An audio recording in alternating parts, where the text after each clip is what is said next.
Demand ہے.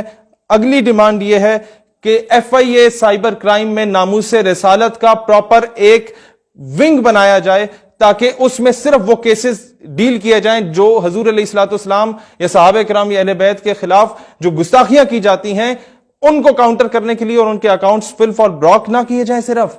ان کو پکڑ کے سرعام سزائیں دی جائیں، اور پھر ایک ونگ ایف آئی اے میں بنایا جائے ان لوگوں کے خلاف جو کہ پاکستان کی سالمیت، پاکستان کے نظریے کے خلاف بکواس کر رہے ہوتے ہیں، انہیں سزائیں دی جائیں. اور وہی ونگ یہ کام کرے کہ ڈھونڈے کون سے ایسے پاکستانی ہیں جو ملک سے باہر دفع ہو کے اسائلم لے کے بھاگ کے اور گستاخیاں کرتے ہیں یا پاکستان کے خلاف بولتے ہیں، ایسے لوگوں کو واپس بلایا جائے. طریقہ کار کس طرح ہے بلانے کا، یہ آپ لوگ مجھ سے بہتر جانتے ہیں کہ کسے پکڑنا ہے، اس کے ایرے غیرے کو. آگے آج میں تمام ثبوت آپ لوگوں کے سامنے لایا ہوں. گزشتہ روز ایک کمرشل ذاکر نے اسلام آباد میں سیدنا صدیق اکبر رضی اللہ تعالیٰ عنہ کی شان میں گستاخی کی. پاکستان ایک نیوکلیئر سٹیٹ ہے اور یہ واحد اسلامی ریاست ہے جو اسلام کے نام پہ بنی، اور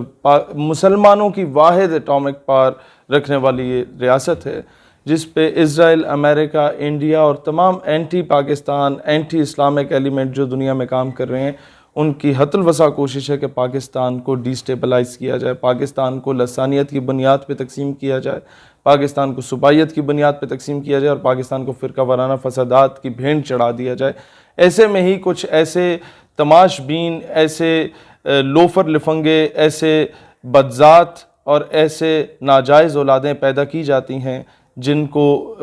بھیجا جاتا ہے مختلف جگہوں پہ فرقہ واریت پھیلانے میں اور پاکستان کے لوگوں کو آپس میں تقسیم کرنے میں اور مسلمانوں میں انتشار پھیلانے میں، مسلمانوں کی دل آزاری کرنے کے لیے ایسے لوگوں کو بھیجا جاتا ہے. اور اس کی سب سے بڑی وجہ کیا ہے؟ یہ گستاخی کیوں کی گئی؟ کیونکہ اس سے پہلے قانون عمل میں نہیں آیا. اس سے پہلے کئی کیسز رپورٹ کیے گئے ایف آئی اے کے سائبر کرائم ونگ میں، پاکستان ٹیلی کام اتھارٹی کو ساتھ بھیجا گیا، لنکس ان کے بلاک ہو جاتے ہیں، وہ لوگ پکڑے نہیں جاتے. ان کو پکڑنے سے پہلے ان تک رپورٹ پہنچ جاتی ہے کہ جناب آپ کے خلاف کارروائی ہو سکتی ہے، اپنے اکاؤنٹ بلاک کرو.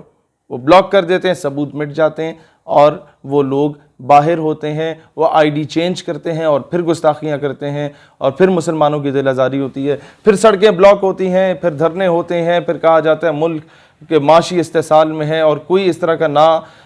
خوشگوار واقعہ ہوتا ہے تو ہم ایف اے ٹی ایف کی زد میں بھی آ جاتے ہیں. اور ان ساری چیزوں کا ذمہ دار کون ہوتے ہیں؟ وہ لوگ ہوتے ہیں جو ان کو پروٹیکشن دے رہے ہوتے ہیں گورنمنٹ میں بیٹھ کے، وہ لوگ ہوتے ہیں جو ان کے خلاف قانونی کارروائی نہیں کرتے. سب سے پہلا کیس آپ کے سامنے لاتا ہوں جو گستاخ رسول کا، گستاخ صحابہ کا اور گستاخ اہل بیت کے تمام کیسز میں نے اکٹھے کیے پچھلے 2 سال کے، صرف میں آپ کو ڈیٹا دکھا رہا ہوں اور وہ بھی کچھ جو مجھ تک پہنچے.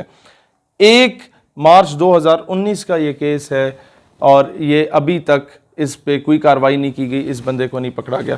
دوسری جو درخواست جمع کرائی گئی تھی وہ 2 جنوری 2019 کا کیس ہے. 7-8 یوٹیوب کے لنکس یہاں پر دیے گئے تھے. وہ بندہ جو تھا وہ ابھی تک باہر ہے، اس کے خلاف کوئی، میں نام اس لیے نہیں لے رہا کیونکہ یہ لوگ جن کے نام لیے جائیں گے ویڈیو میں، یہ پھر باہر اسائلم کے لیے اپلائی کر کے باہر دفع ہو جاتے ہیں اور امریکہ اور تمام ملک دشمن عناصر ان کو پال پوس کے بڑا کرتے ہیں، جس طرح قادیانیوں کے ساتھ ہوا، اسی طریقے کے دیگر کفار کے ساتھ بھی کیا جاتا ہے. اچھا، پھر تیسری درخواست جمع کرائی گئی 3 جنوری کو دوبارہ آئی اور اس میں یہ مزید یوٹیوب کے لنکس دکھائے گئے اور وہ سائن بھی ہو گیا، سیکشن آفیسر تک پہنچ بھی گیا، لیکن قانونی کارروائی نہیں کی گئی. پھر جناب اگلا کیس آپ کے پاس آتا ہے 21 مئی 2020 کا، جس میں رسول اللہ علیہ الصلوۃ والسلام کی شان مبارکہ کے خلاف اور صحابہ کرام کے خلاف شدید غلط قسم کے الفاظ استعمال کیے جاتے ہیں. یہ کیس تب کا ہے اور اس پر بھی کوئی قانونی کارروائی ابھی تک نہیں کی گئی. اچھا جی، پھر کیس آتا ہے جناب 4 جون 2020 کا، جس میں یہ ساری چیزیں سامنے لائی جاتی. 298C کا کیس ہے. یہ جمع کرایا جاتا ہے بخدمت جناب چیئرمین پاکستان ٹیلی کمیونیکیشن اتھارٹی اسلام آباد، اور اس کے بعد یہ ایف آئی اے کو جمع کرائی جاتی ہے اس کی کاپی. دونوں میں کسی قسم کا جو ہے وہ کارروائی نہیں کی جاتی. یہ سارے ثبوت اس کے ساتھ اٹیچ ہیں، جو باتیں کی جاتی ہیں میں وہ دکھا نہیں سکتا آپ لوگوں کو اور نہ میں وہ الفاظ کو دہرا سکتا ہوں. پھر اگلا کیس آتا ہے جناب، یہ سنتے جائیے. 22 اکتوبر 2019 کا کیس آتا ہے، اس میں سارے ثبوت کے ساتھ وہ لنکس کاپی کیے جاتے ہیں لیکن کسی قسم کی کارروائی نہیں کی جاتی۔ پھر آتا ہے جناب 1 مارچ 2019 کا کیس اس بندے کا جو کہ اپنا آئی ڈی کارڈ چینج کروا کے ملک سے باہر فرار ہو چکا ہے، باہر اسائلم لے چکا ہے۔ اس کا نام اگر میں لوں گا تو شاید اسے مزید اقوام متحدہ کی آڑ میں آ کے مزید جو ہے وہ کیے جائیں گے، لیکن اس کا آئی ڈی کارڈ کس نے چینج کرایا، پاسپورٹ کس نے چینج کرایا، کون اس کے پیچھے ہے، اس پہ انکوائری بیٹھنی چاہیے۔ اور بالخصوص راولپنڈی کے ایف آئی اے کے سائبر کرائم کا جو آفس ہے وہاں پر بار بار جا کے درخواستیں دی گئیں لوگوں کی جانب سے، کوئی عمل درآمد نہیں ہوا، ٹرخایا گیا اور کیس کو پرولونگ کیا گیا جب تک لوگ باہر فرار ہو جاتے ہیں۔ اچھا جی، 13 مئی 2019 کو یہ غلام سعید صاحب نے چکوال سے ایک کیس دائر کیا گستاخانہ خاکوں کے خلاف پی ٹی اے اور ایف آئی اے میں، لیکن اس بات کو بھی سنوائی نہیں ہوئی۔ اگلا کیس آ جاتا ہے جناب یہ، اس میں ڈسٹرکٹ میجسٹریٹ اسلام آباد کی جانب سے بھیجا جاتا ہے ایف آئی اے اور پی ٹی اے کو یہ کیس، اور اب 22 اپریل 2019 کا، اور سگنیچرز کے ساتھ، سارے سٹیمپ کے ساتھ، ابھی تک کوئی کارروائی نہیں کی گئی۔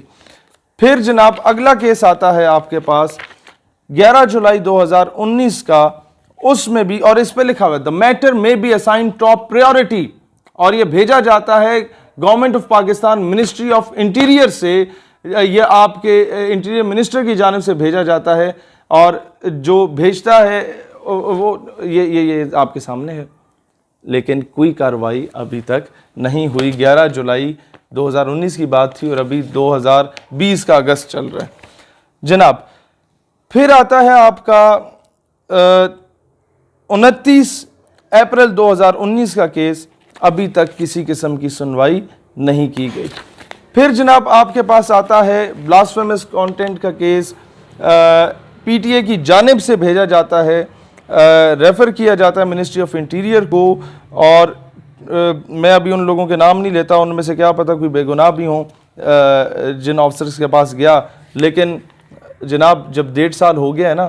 تو پھر مجھے مجبور نہ کریں، اگلی بار میں نام لینے پہ بھی مجبور ہوں گا۔ 15 جولائی 2019 کا کیس ہے، ابھی تک کوئی سنوائی اس کی نہیں ہوئی، اور مطلب گستاخ رسول یا گستاخ صحابہ، گستاخ اہل بیت جو ہیں انہیں گرفتار نہیں کیا گیا۔ اور آخری کیس ہے 17 اپریل 2019 کا، محکمہ اوقاف کی جانب سے بھیجتا ہے ایف آئی اے کے سائبر کرائم ونگ میں، وہ جناب اس کی کوئی سنوائی نہیں ہوتی۔ یہ آپ کے اسلام آباد کے وہ کیسز ہیں جن پہ سنوائی نہیں ہو رہی، اور جب ان پہ سنوائی نہیں ہوتی تو لوگوں کو موقع ملتا ہے کہ ہمیں تو لگام ڈالنے والا یہاں پر کوئی موجود ہے ہی نہیں، لہٰذا کسی بھی صحابی رسول کی یا اہل بیت کرام علیہ السلام میں سے کسی کی شان میں یا رسول اللہ علیہ السلام کی شان میں اگر کوئی گستاخی کرتا ہے تو وہ کھلے عام کرتا ہے، اسے اس چیز کا خوف نہیں ہوتا کہ ہمیں پکڑا جائے گا یا نہیں پکڑا جائے گا۔ 2-4 کیسز اس طرح کے ہوتے ہیں جو کہ بہت ہائی لیول کے اس عوام میں چلے جاتے ہیں اور عوامی دباؤ کے اندر آ کے گورنمنٹ شاید کوئی ایکشن لے لے،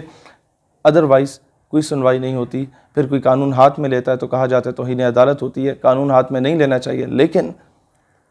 اس پہ دیکھا جائے کہ گورنمنٹ میں یا اداروں میں یا محکموں میں کون کون سے ایسے سمپتھائزرز موجود ہیں جو ایسے لوگوں کی پروٹیکشن کر رہے ہیں۔ میں ہمیشہ یہ کوشش کروں گا پاکستان میں فرقہ واریت نہ پھیلے، مسلمان ایک ہو کے رہیں، کیونکہ پوری دنیا کے مسلمانوں کو آپ لوگوں سے امیدیں وابستہ ہیں۔ You are the only nuclear state. You are the only country after Medina Pak, the only homeland after Medina Pak which was made on the name of Islam. Pakistan ہمیشہ زندہ باد۔